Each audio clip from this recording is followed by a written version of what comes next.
Bana inshuti zanjye mwiriwe nk'ibisanzwe ni Kapiteni Moses uje kubaca umugani nanone.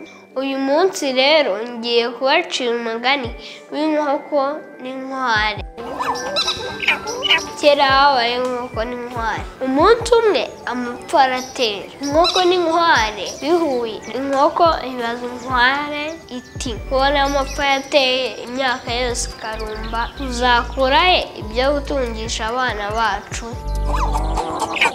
Nuko inkware ibwira inkoko ati ntugire impungenge kuko nzi umurima tuzakuramo ibyo gutungisha abana bacu uri hariya hirya hegereye ishyamba.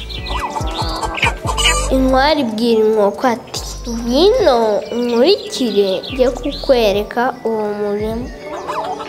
Biragenda bihageze inkware ibwira inkoko ati reka tubanze turye ibyo dusigaza dushyira abana bacu. Nuko birarya inkware yiga byinshi inkoko yiga bike. Inkoko yikanga nyiri umurima ibwira inkware ati dore nyiri umurima araje. Bifata udutwaro byari byasigaje birahaguruka.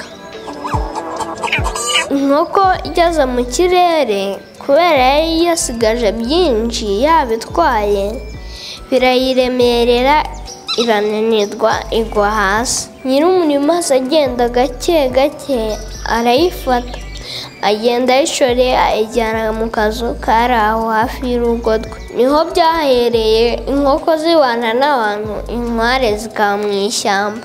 Sinjye wahera umugani. Mbere y'uko ngenda ntiwibuke gukora subscribe mukanda no kukazenya ukore na share na comment kugira ngo ibiganiro byacu tuzajya dukora bizajye bihita bibageraho. Bye, tuzasubira ku mugani w'ubutaha, turabakunda.